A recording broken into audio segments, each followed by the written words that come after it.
She came home from war with no visible wounds, no scars, no limp, nothing to hint at the jungles she'd walked through. But 5 years later, in the quiet safety of her kitchen, something alive began to move under her skin, something that had been with her since Vietnam. What would you do if you discovered the war had been living inside you all along? Stay with me. This is one story you won't forget. Follow the channel so you don't miss what happens next. It was the kind of winter morning when the cold didn't just nip at your skin, it seeped into your bones. Outside, wind howled through the bare branches of the maple trees that lined the narrow street, rattling the shutters of the small 2-story house at the edge of town. Inside, Sarah Mitchell stood in the dim light of her kitchen, hands cupped around the warmth of a battered enamel mug as her old percolator hissed and sputtered on the counter. She took a slow sip, breathing in the steam, trying to let its heat cut through the dull ache that had settled into her shoulders. It was quiet, the kind of quiet that could be a comfort or a curse, depending on the day. She liked mornings like this, slow, simple, predictable. They kept her mind still. No sirens, no shouts, no chaos. Just the steady tick of the wall clock, the faint hum of the fridge, the smell of coffee. But that morning, in between one sip and the next, something disrupted the fragile peace. She felt it, an itch, a tiny spark of irritation just behind her left ear. At first, she ignored it, shifting her weight and adjusting the collar of her sweater. But it came again, sharper, like a fingernail dragging across tender skin. Her hand went up almost without thought, fingers brushing the spot. There was nothing alarming, just a slight bump, maybe no bigger than the head of a pin. She scratched lightly and went back to her coffee. The bump wasn't worth thinking about, not after everything she'd seen. Sarah had spent years in places where discomfort was just part of the air you breathed. Sweat under your uniform, grit in your teeth, heat that clung to you like a second skin. A tiny itch in the middle of an Ohio winter barely registered on that scale. She drained the last of her coffee, rinsed the mug in the sink, and opened the back door to let in a draft of sharp, icy air.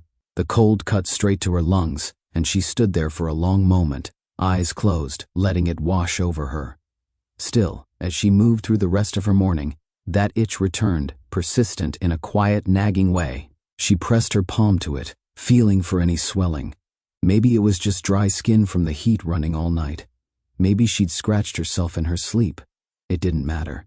She wasn't about to fuss over it. By noon, the sky had turned the color of tin, heavy with snow that hadn't yet fallen. Sarah sat at the small table by the window, a crossword puzzle open in front of her, pencil resting idly in her fingers. But she kept losing track of the clues. Her thoughts drifted back to that spot behind her ear. She reached up again, pressing harder this time. There it was, a faint rise under the skin. She frowned, not because she was alarmed, but because it was simply there. Something out of place. A gust of wind shook the window pane, and she flinched, not from the sound itself, but from the memory it triggered.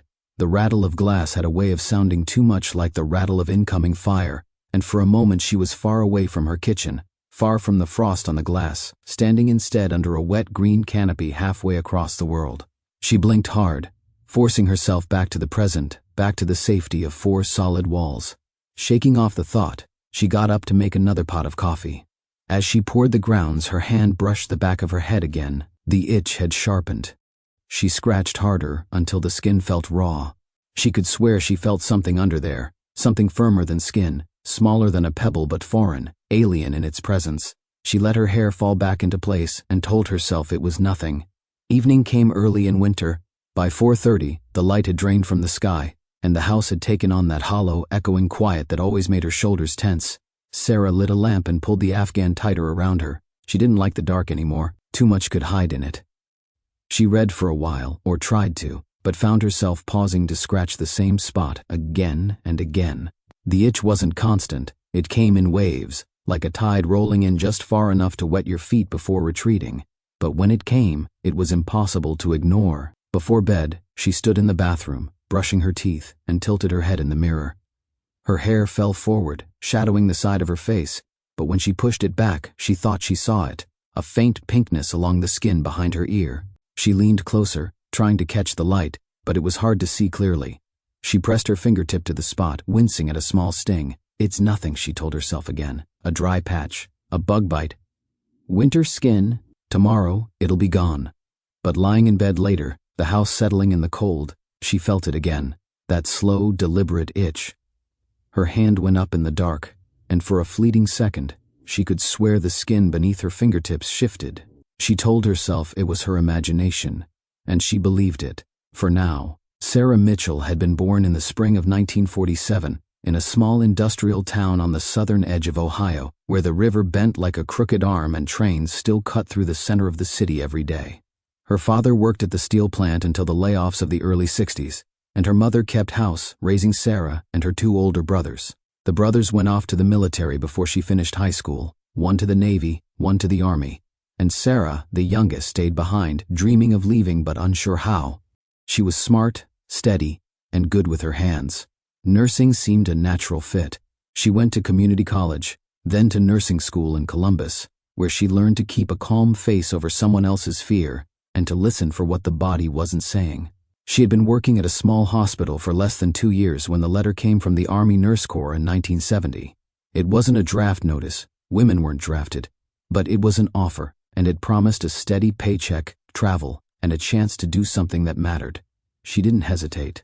By the following spring, she was in uniform. Vietnam in 1971 was a place of contradictions: lush green hills and red earth, villages where children waved and smiled, and nights when the darkness pulsed with gunfire. Sarah was stationed at a field hospital near the Central Highlands, a place where the air was always heavy with moisture, and the ground seemed to breathe beneath your feet. The work was relentless. Days blurred into nights, nights into days, marked only by the rhythm of helicopter blades and the arrival of the wounded. She learned to work quickly, to improvise, to keep her voice even while her hands moved faster than she thought possible. She also learned to ignore discomfort: sweat that soaked through fatigues by mid-morning, insects that crawled where you couldn't reach, the constant itch of mosquito bites and leeches.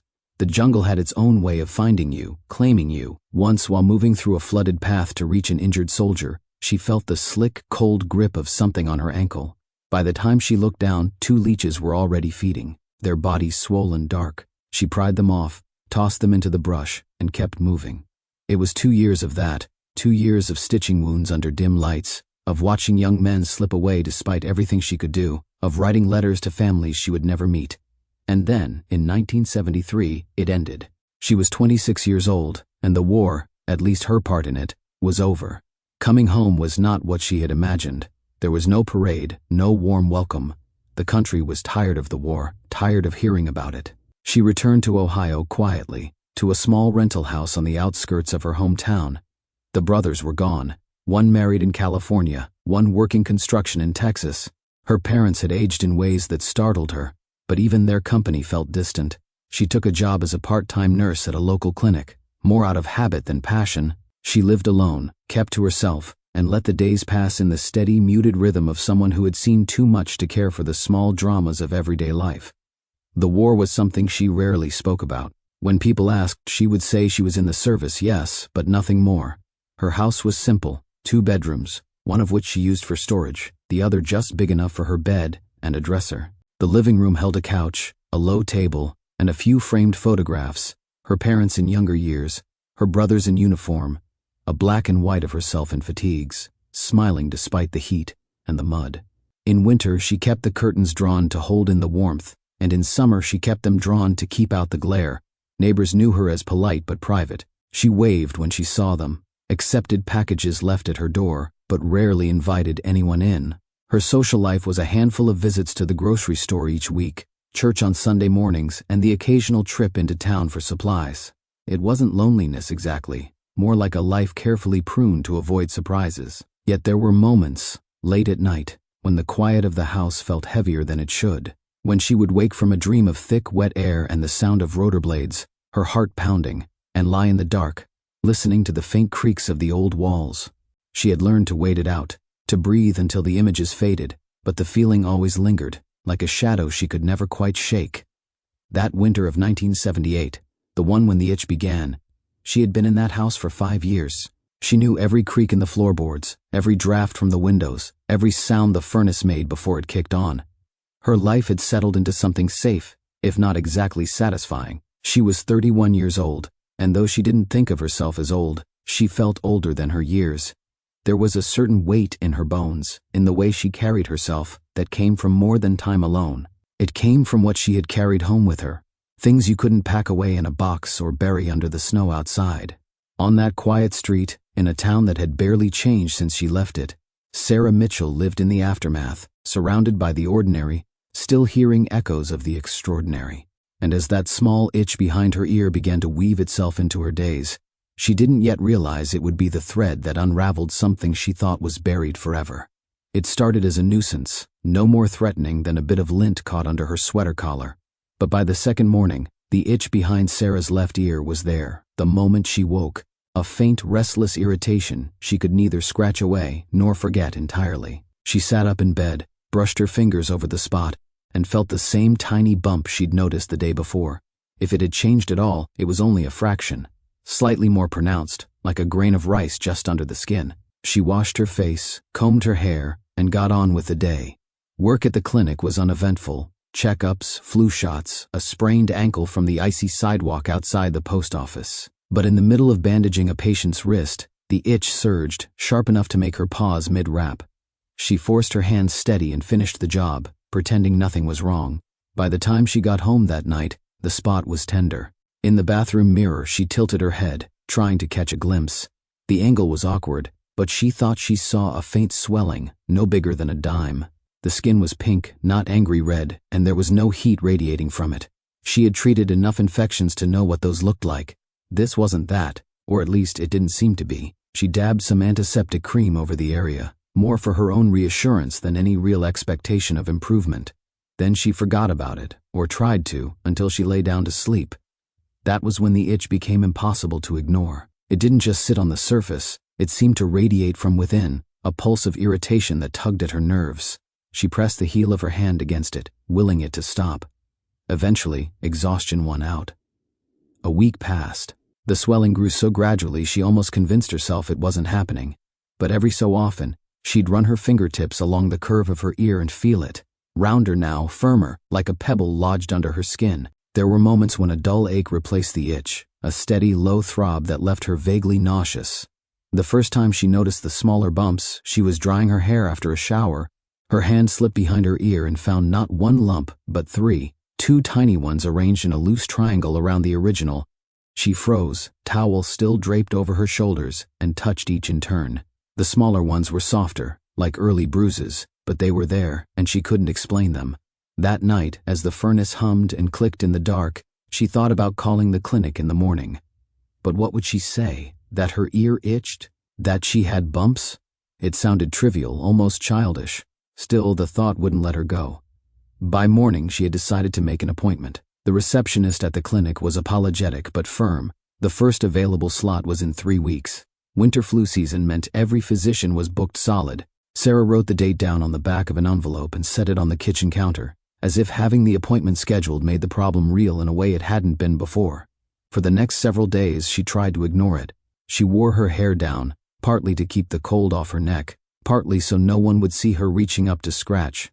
At work, she caught herself doing it anyway, her fingertips drifting to the tender spot whenever her mind wandered. One of the other nurses, a cheerful woman named Janine, finally noticed. "You got a bug bite or something?" she asked lightly. Sarah forced a smile and shook her head. "Just dry skin," she said. But at night, in the privacy of her own bathroom, she could see the truth. The swelling was larger now, spreading toward the hairline. The skin around it had taken on a slight sheen, stretched thin over whatever lay beneath. And though the smaller bumps came and went, the main one remained, stubborn and unyielding.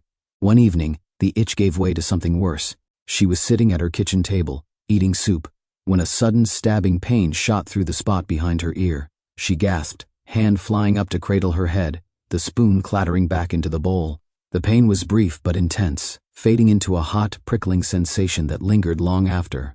She went to bed early, unsettled. Lying in the dark, she became acutely aware of her own heartbeat. She could feel it in her chest, in her fingertips, and faintly, behind her ear. Each pulse seemed to press against the swelling, as though something inside was pushing outward, claiming more space. The following morning, the skin was warm to the touch. She knew enough to recognize that warmth as a warning sign. Infection? Possibly. But something about it felt different, less like a common abscess and more like an intrusion. It was a strange thought, one she immediately tried to dismiss. As the days counted down toward her appointment, Sarah began to catch herself listening for it, not with her ears, but with her nerves, as though the swelling had its own quiet presence. She would be reading or folding laundry, and suddenly become aware of it again, like an uninvited guest she couldn't quite locate. She told herself she could wait. She had waited before, through longer, harder things, but in the back of her mind, the question was already forming, the one she didn't want to ask. What if this was something she couldn't just outwait? By the time her appointment came around, the swelling had grown into something she could no longer dismiss. It wasn't just the size, though it was now large enough that she could feel it without even raising her hand, but the constant awareness of it, the way it throbbed in the background of everything she did. The morning of the visit was bitterly cold, the kind that made her eyes water the moment she stepped outside. She drove the 6 miles into town with her scarf pulled high and her collar turned up, as if hiding from more than just the wind. At the clinic, the waiting room was crowded, heavy with the smell of damp coats and disinfectant. She signed in, took a seat, and tried not to notice the toddler across from her staring at the side of her head. When her name was finally called, she followed the nurse down the hallway to an exam room. The nurse, a brisk woman with glasses perched halfway down her nose, asked the usual questions. How long had she noticed the swelling? Was there pain, fever, any discharge? Sarah answered in clipped sentences, her voice quieter than usual. A few minutes later, the doctor came in. He was a middle-aged man she had worked with on occasion, competent and unflappable. "Let's take a look," he said, pulling on a pair of gloves. He parted her hair gently, examining the area with a small light. He murmured. "Looks like an abscess. Probably a blocked sebaceous gland, or a small cyst that's gotten inflamed. Nothing too serious." He explained that these things were common enough, especially in winter when skin was dry and people were prone to scratching. He recommended a course of oral antibiotics to clear up any infection, along with a topical ointment to reduce inflammation. "Should be gone in a week or so," he said with an easy smile. Sarah nodded, trying to match his confidence. She'd seen enough cysts and abscesses in her nursing career to know they were usually harmless. Still, as she left the clinic with the prescription slip in her pocket, she felt a flicker of doubt. It wasn't the diagnosis that bothered her so much as the certainty in his voice. Certainty she couldn't seem to summon for herself. She stopped at the pharmacy on the way home, picked up the pills and ointment, and began the regimen that evening. For the first couple of days it seemed to help. The swelling didn't shrink exactly, but the itch dulled, and the heat in the skin eased. She caught herself feeling almost optimistic. By the 4th day, that optimism began to fade. The tenderness returned first, a slow burn that flared whenever she turned her head too sharply. Then came the itch again, deeper this time, as if the source had retreated just far enough to evade the surface treatment. She followed the full course of antibiotics, 10 days as instructed, but when she checked the mirror on the last morning, the swelling looked exactly the same. She sat on the edge of her bed, the empty pill bottle in her hand, and felt a wave of frustration. She'd done everything right. She'd waited her turn, followed instructions, and yet here she was, no better off than before. That afternoon, she called the clinic. The receptionist told her she could schedule a follow-up, but the earliest available appointment was nearly 2 weeks away. Sarah hesitated, then agreed. What else could she do? The next few days were a blur of minor discomforts that felt larger than they should. She caught her reflection in the window one night and noticed the way she tilted her head slightly, as if guarding the left side. At work, she avoided leaning too far forward when speaking to patients, unwilling to invite questions. One evening, while brushing her hair, she thought she felt the swelling shift under her fingertips. It was subtle, more a sensation than a movement, but it made her hand freeze mid-stroke. She told herself it was just the way the skin tugged against her hair, a trick of pressure and nerves. Still, she set the brush down and walked away from the mirror without finishing. The night before her second appointment, she dreamed of the jungle for the first time in years. Not the noise and chaos of the field hospital, but the quiet stretches between missions, when the air was so thick with humidity it clung to you like a second skin. In the dream, she was walking alone along a narrow path, ferns brushing her arms, the ground soft under her boots. She felt something on her neck, reached up, and found it slick and alive. She woke with her hand pressed hard behind her ear, the sheets twisted around her legs. When morning came, she was almost relieved to be heading back to the clinic. She wanted answers now, more than reassurance. She wanted to know what was inside her skin. The second appointment felt different from the start. The doctor examined her again, frowning slightly as he prodded the swelling with his gloved fingers. Still there, he said, almost to himself. He asked if she'd completed the antibiotics. She told him yes, exactly as prescribed. He didn't seem surprised that the lump hadn't changed, but he also didn't seem especially concerned. This could be a fungal infection, he said, especially if you picked something up years ago in a humid climate. Those can stay dormant for a long time. He prescribed an antifungal cream, warning her it might take several weeks to notice improvement. Sarah tried to take comfort in the idea of a slow cure. She applied the cream twice a day, kept the area clean, and resisted the urge to scratch, though it was harder than she expected. For a while, it seemed like the swelling might actually be softening, the skin returning to its usual pale tone. She let herself hope. Then, one morning about 3 weeks later, she woke to a sharp searing pain that made her gasp aloud. She stumbled to the bathroom mirror and tilted her head to see that the swelling had returned with a vengeance. The main lump was larger than ever, and the smaller ones had multiplied, dotting the skin like an uneven constellation. Some of them were tender enough to make her flinch when she touched them. At work, Janine caught her wincing as she adjusted her hair. "That bug bite again?" Janine asked with a half smile. Sarah didn't answer right away. "It's not going away," she said finally. Janine's expression shifted from playful to concerned. "You should see a specialist." It wasn't a bad idea, but getting in to see one wasn't simple. The local clinic gave her a referral to a dermatologist in the next city over, but the wait time for new patients was almost a month. She booked it anyway. The weeks in between were some of the longest she could remember. The swelling had taken on a life of its own, sometimes warm, sometimes oddly cool to the touch.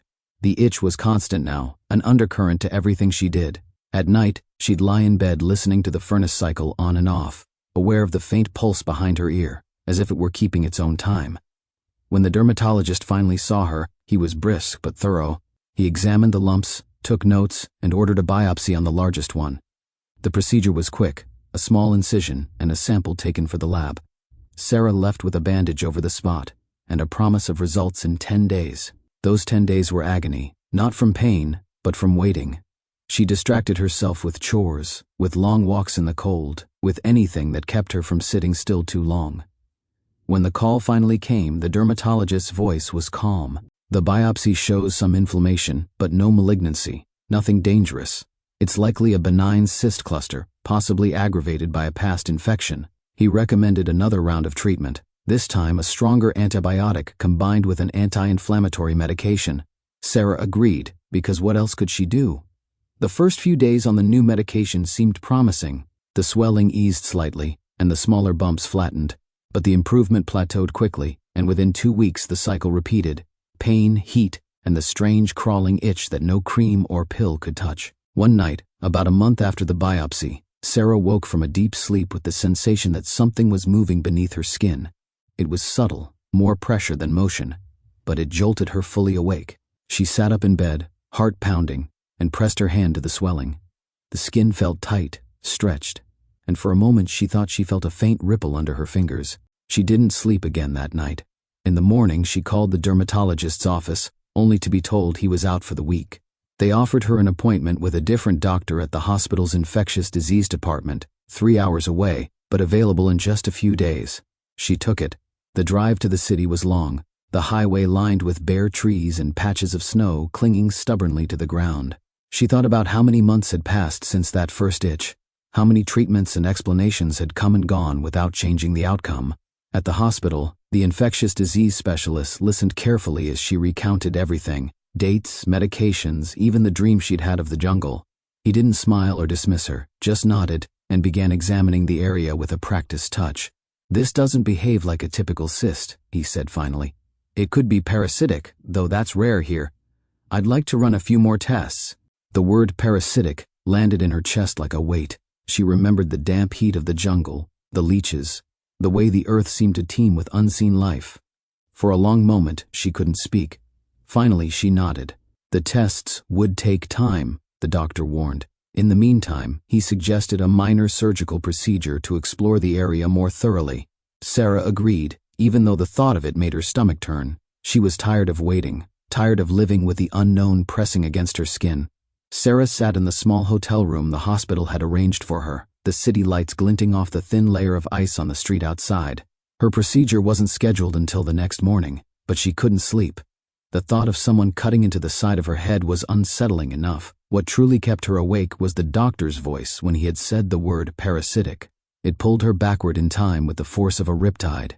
She had learned, in the years since coming home, how to control the memories, how to file them away in the quiet corners of her mind, only to be touched when she felt strong enough. But now they flooded back, unbidden, in sharp, unrelenting detail. It was 1972, the height of the wet season in the central highlands of Vietnam. Sarah was 25, stationed at a forward operating base not far from the Cambodian border. The air was always thick, clinging to her skin like a damp cloth. Rain fell in sudden, furious bursts, soaking everything: uniforms, boots, the canvas walls of the field hospital. The smell of wet earth was constant, mingled with antiseptic, sweat, and the faint metallic tang of blood. On that day, she had been part of a small medical team sent to extract a wounded soldier from deep inside the jungle. His squad had been ambushed, and while the firefight had subsided, the terrain was too rough for a medevac chopper to land. They had to bring him out on foot. She remembered trudging through knee-deep water, her pack pulling at her shoulders, the distant rumble of thunder promising another storm. Vines hung low, brushing her face, and the ground was alive with insects. Every so often she'd glance down and see a leech writhing against her boot or calf, black and glistening. Most were easy to flick away, some weren't. Halfway through the trek she felt a sharp, almost imperceptible pinch just behind her left ear. She swatted at it, thinking it was a mosquito, but her fingers brushed something small and soft. When she pulled her hand away, it was slick with blood. She muttered a curse under her breath and kept moving, wiping her hand on her pant leg. It wasn't the first time. It wouldn't be the last. Out there, the jungle took what it wanted from you: a little blood, a little skin, and you learned not to think too much about it. By the time they reached the soldier, the sky had opened up. Rain hammered down, blurring her vision, plastering her hair to her face. They worked quickly, stabilizing his leg wound, wrapping him tight for the journey back. She didn't notice the trickle of blood from behind her ear mixing with the rainwater on her neck. It was hours before they made it back to the base. She stripped off her soaked uniform in the dim light of the tent and found a small, circular wound behind her ear, the size of a pencil eraser. The skin was raised, tender, but she'd seen worse. She dabbed it with iodine, covered it with a bit of gauze, and thought no more of it. The jungle didn't let you dwell on small injuries. There was always another patient, another emergency. That night she fell into her cot exhausted, the sound of rain on canvas lulling her into a shallow, dreamless sleep. In the weeks that followed, she forgot about it entirely. The wound healed over, leaving no scar she could see, and the memory of it faded into the background noise of the war, one of 1,000 minor discomforts that came and went. But now, sitting alone in the hotel room with the hum of the radiator in her ears, the memory felt sharper, almost accusing. She could see the jungle in her mind, the way the leaves dripped after a storm, the smell of decay and life tangled together, the sensation of that brief alien touch behind her ear.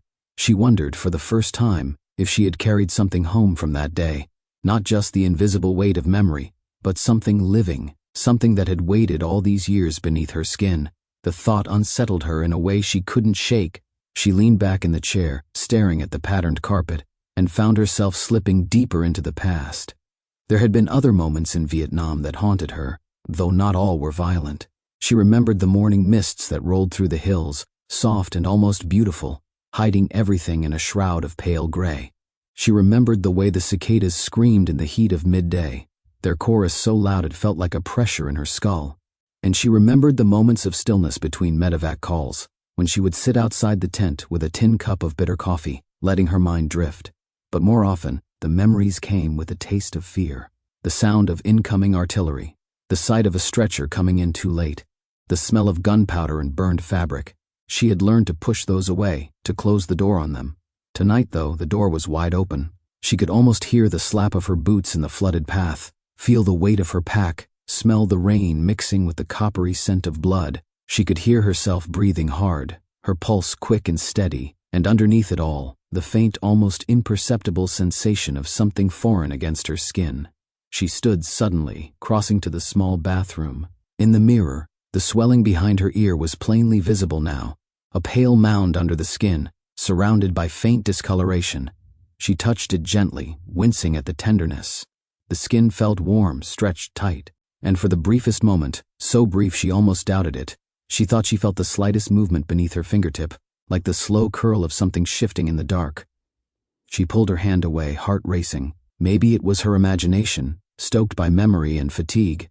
Or maybe it was the truth she had been avoiding since that day in the jungle, that some part of the war had followed her home and had been with her all along. The morning of the procedure, Sarah woke before the alarm.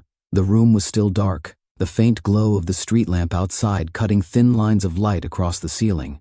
She lay there for a moment, listening to the low hum of the radiator, feeling the weight of the day settle in her chest. The swelling behind her ear throbbed in time with her heartbeat, each pulse sharp and insistent. She pushed herself out of bed and moved slowly through the motions of getting ready. The hotel's mirror showed her a pale, drawn face, shadows under her eyes, and hair that no longer fell quite the way she wanted it to. She tied it back loosely, exposing the curve of her neck and the bulge that had taken root there. Even in the dim light, it was impossible to ignore now, an unnatural rise in the skin, with a faint, mottled edge where the inflammation had spread.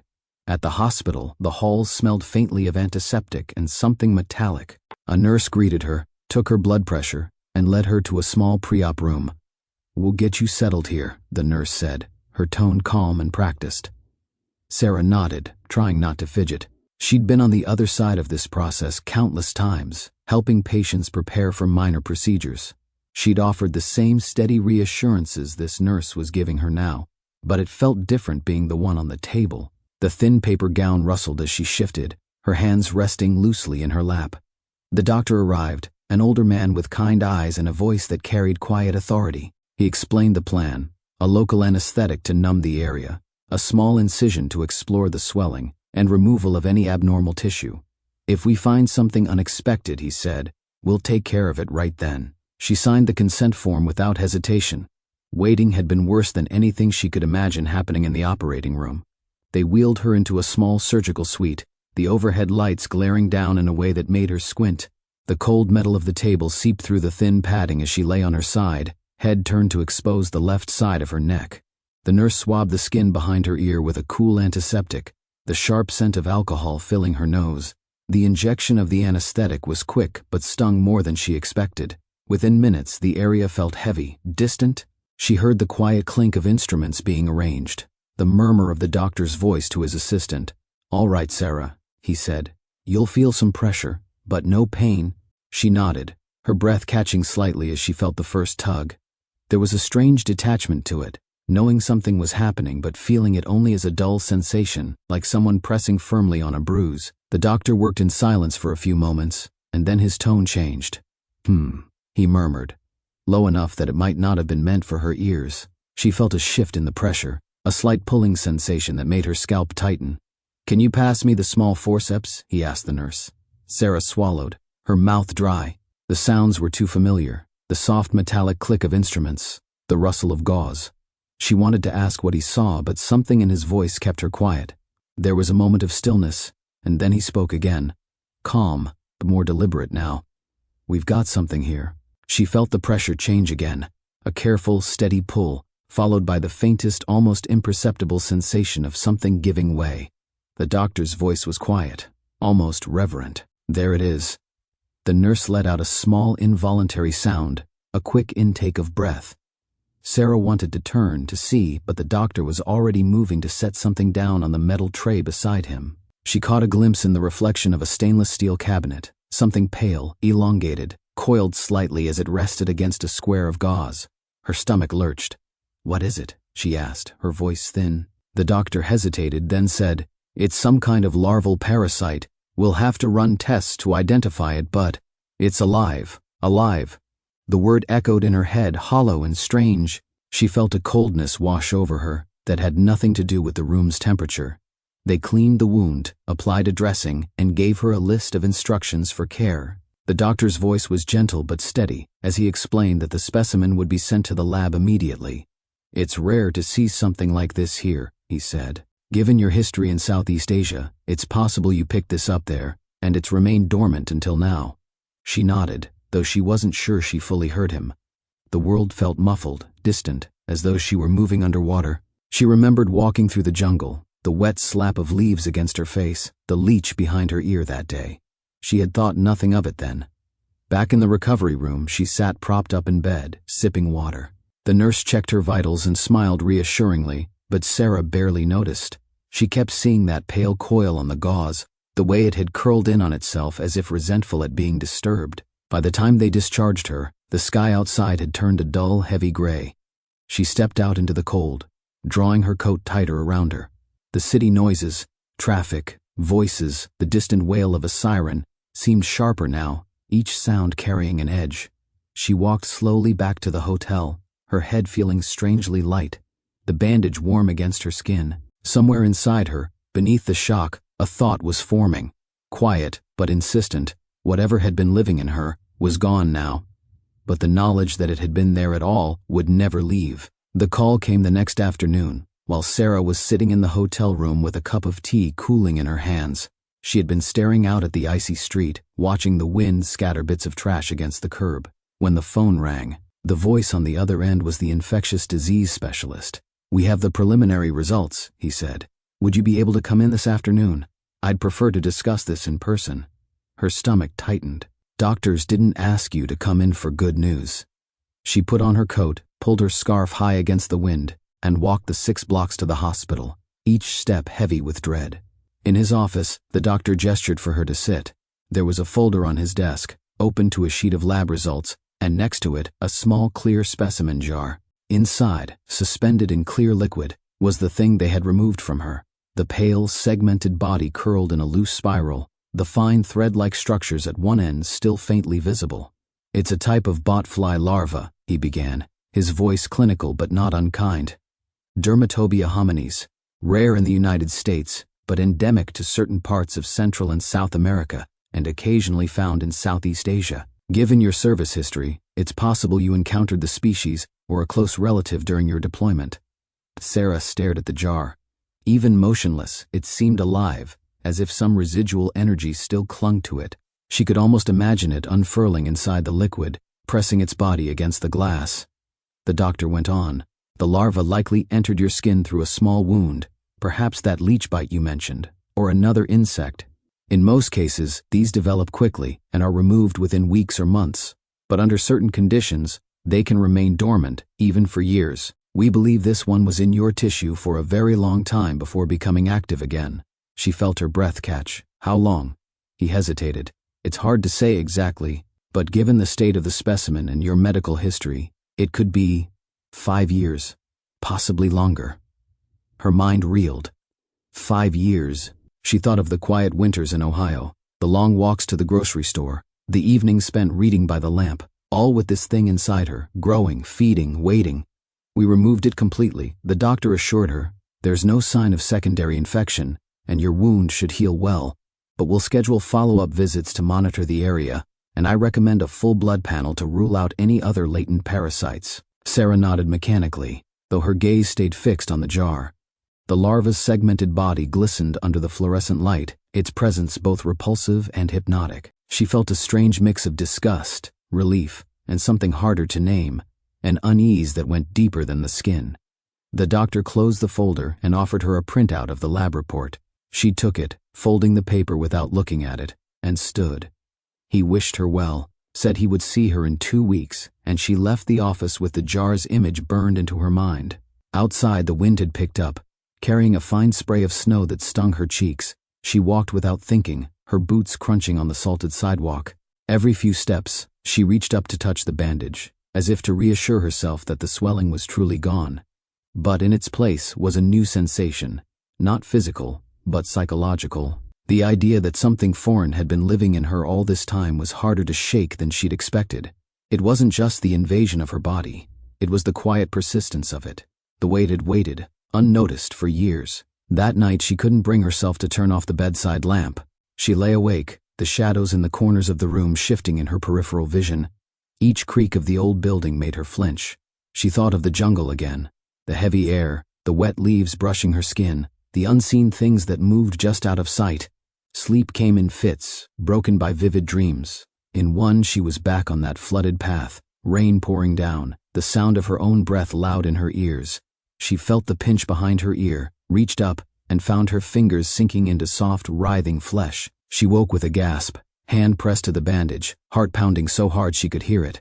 The next morning she sat at the small hotel table with her tea, staring at the steam curling upward. She thought about calling someone, her brothers maybe, but what would she say? That she'd been harboring a parasite for half a decade? That it had been removed but she still felt its ghost under her skin? Instead, she picked up a pen and began to write, not to anyone in particular, just to get the words out. She wrote about the jungle, the leech bite, the years of nothing, the slow onset of the itch. She described the sensation of it moving, the surgery, the moment she saw it in the jar. Her handwriting was steady, deliberate, as if committing the story to paper could make it more real, more contained. When she finally set the pen down, she felt lighter. Not cured, she doubted she would ever be entirely free of the memory, but anchored somehow by the act of naming it. She knew the doctor was right, the thing was gone, the wound would heal, but she also knew something else, something she couldn't quite articulate, that the war hadn't ended when she left Vietnam. It had followed her home, not just in her mind but in her body, and for years it had lived quietly, waiting. Now it was gone, but the waiting, that she feared would never end. The days after the surgery passed slowly, each one measured in small increments of healing. The first morning she woke without the steady throb behind her ear. She realized just how much space the discomfort had been taking up in her mind. The absence was strange, like stepping into a room where a loud machine had been running for years and suddenly finding silence. The bandage itched, and the skin felt tight when she turned her head, but the pain was minimal. She followed the doctor's instructions carefully. Clean the area twice a day. Change the dressing. Avoid scratching no matter how much she wanted to. Each time she unwrapped the gauze, she looked at the wound with a mixture of curiosity and caution. It was small, just a neat line of stitches where the swelling had been. But it seemed deeper than it looked, as if it marked not just her skin but something beneath it. She stayed in the hotel for a few extra days to be close to the hospital for her follow-up. The staff at the front desk came to recognize her quiet comings and goings. She took short walks around the block, feeling the winter air on her face, the cold sharp and clean. The first time the wind caught her just right and brushed against the healing skin, she flinched, a reflex she couldn't control. At her follow-up, the doctor examined the site and nodded in approval. Healing well, he said, no signs of infection. He went over the lab's final report, confirming the identification of the parasite, and assured her that no other foreign organisms had been detected in her blood work. You're in the clear, he said with a small smile. She thanked him, but the phrase in the clear felt strange, physically maybe. But in her mind, the shadow of it lingered. On the train ride home, she sat by the window, watching the landscape slip past. Snow-dusted fields, skeletal trees, the occasional cluster of houses. She thought about the years she had spent living with something inside her, unseen. How easy it had been to ignore it at first. How stubbornly it had resisted every attempt to name it until now. Back in her own house, she moved through the familiar rooms like a visitor. Everything was as she had left it. The Afghan folded over the arm of the couch, the coffee mug by the sink, the faint scent of cedar from the chest in the bedroom. But she noticed things she hadn't before. The faint draft under the front door, the creak in the floorboard near the hall, the way the lamp by the window cast a shadow that made the corner look deeper than it was. Her routines came back slowly. Morning coffee, short walks to the store, evenings with a book in her lap. But some things had shifted. She found herself paying closer attention to small sensations, a prick of heat on her skin, a twitch of muscle, things she might have ignored before. One afternoon, Janine from the clinic stopped by with a bag of groceries and a container of soup.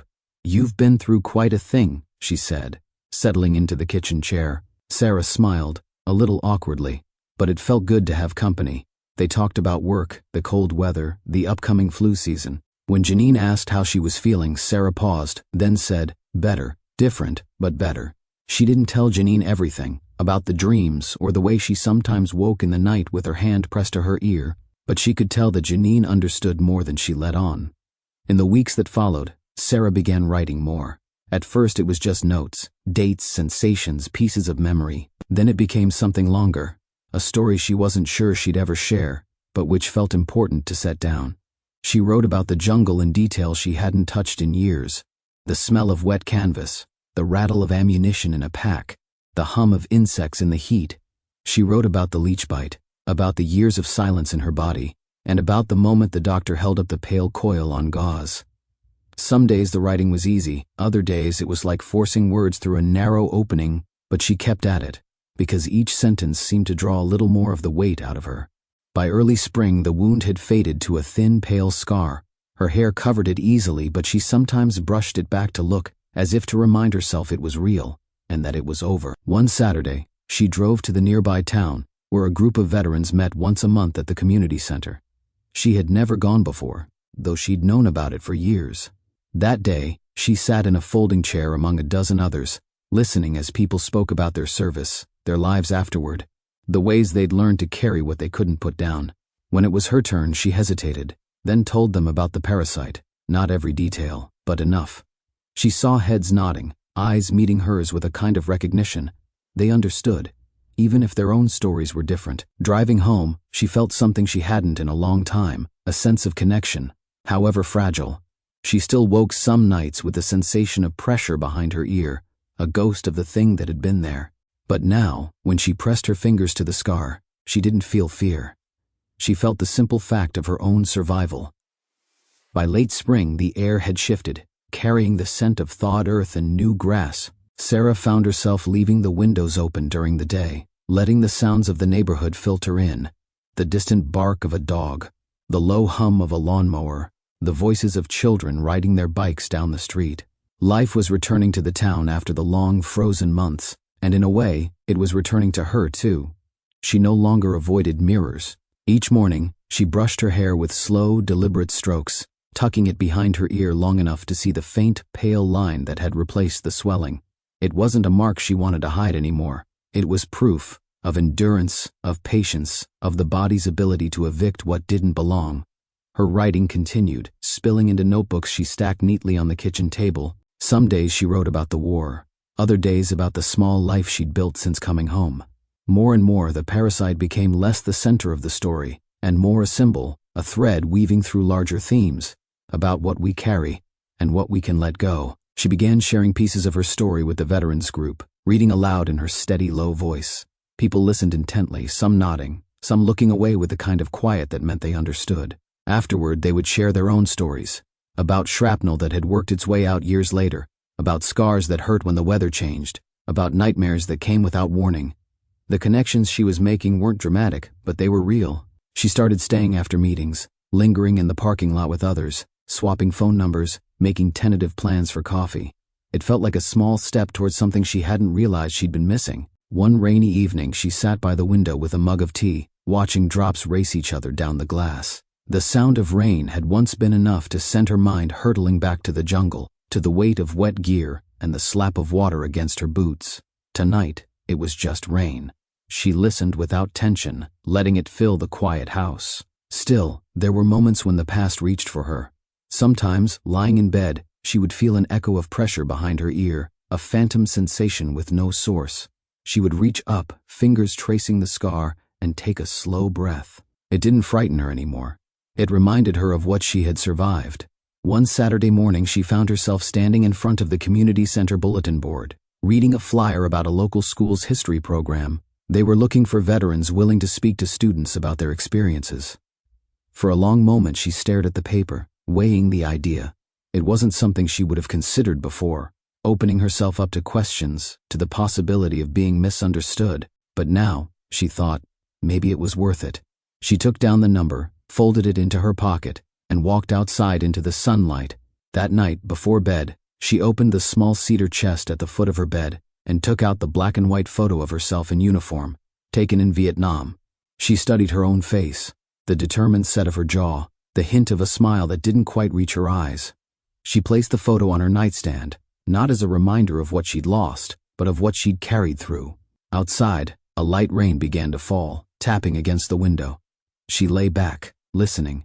The sound no longer belonged to the jungle. It belonged to her life here, now.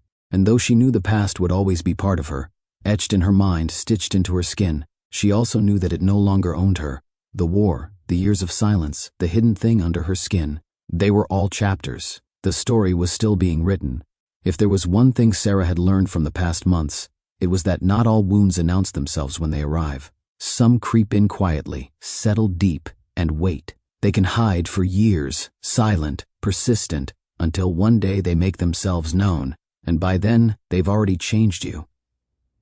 She thought about how easy it had been to dismiss the first itch, to wave off the small bump as nothing worth worrying over. How many times had she done that with other things?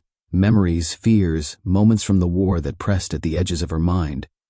She had told herself she was fine, that the past was behind her, but the truth was, some things don't stay buried just because you will them to. The parasite had been a living thing, but it was also a metaphor. It stood for every unspoken memory, every silent hurt, every piece of the war she'd carried in her body without knowing. And just like the removal of that pale, coiled intruder, healing had meant confronting it directly, cutting it out with precision and care, and then tending the wound until it closed. Now she wanted others to know what she had learned, that paying attention matters, that even the smallest change in your body, your mind, your spirit, is worth noticing, that it's not weakness to seek help, whether from a doctor, a friend, or a stranger who understands. To the veterans who might hear her voice one day, she wanted to say this: you didn't leave the war just because you came home. The war comes with you, in ways seen and unseen. It lingers in your dreams, in the way you stand in a quiet room, in the things you avoid without knowing why. And sometimes it's in your body too. That doesn't mean you're broken beyond repair. It means you've lived through something that left a mark, and you can still heal. To those who've never worn a uniform, she'd offer a different truth. The people you meet carry stories you'll never guess from their faces. The quiet neighbor, the man at the grocery store, the woman sitting alone on a park bench. They may be fighting battles you can't see. A little patience, a little kindness can be more than you realize. As she thought about how to share this, she imagined standing in front of a group, maybe students at that school, maybe strangers in a library auditorium, and telling them about the rain in the jungle, the leech bite, the years of silence, the sudden, insistent itch. She would watch their faces change as she described the surgery, the moment she saw the pale coil in the doctor's hand. And then she would tell them about the scar, and how sometimes she still touched it at night, not in fear, but as a reminder that the things we survive become part of us, but they do not have to define us. If you're listening now, she would say, and you have your own itch, your own small, persistent thing that won't let you be, don't ignore it. Whether it's in your body or in your mind, give it the attention it's asking for. Find someone to listen. Find someone who knows how to help. And if you've ever come back from somewhere, war, loss, hardship, and felt like a piece of it followed you home, you're not alone. It doesn't matter if it's been weeks, years, or decades. There's no wrong time to start healing. Sarah's story wasn't just about a parasite. It was about the quiet ways we carry the past, and the courage it takes to face what we'd rather leave in the dark. It was about the fact that healing is never just physical. It's in the connections we make, the words we speak aloud, the willingness to step out of isolation and into the company of others. So if you've listened this far, she'd leave you with this: look after yourself, listen to your body, listen to your memories. And when something doesn't feel right, don't wait. And then, maybe with a small, almost private smile, she'd add, you never know what might be living under the surface. Some battles never make the history books. They live quietly under the surface, hidden in the bodies and memories of those who fought them. For Sarah, the war left more than a scar. It left a reminder that even in peace, the past can stir when we least expect it. Tonight, as rain taps gently against her window, she runs her fingers over the thin line behind her ear, not in fear, but in gratitude for the life still ahead of her. What about you? Have you ever carried something from your past that you didn't know was still there? Share your story in the comments below. I read everyone. And if you want to hear more true stories that stay with you long after they end, make sure to subscribe and join us next time.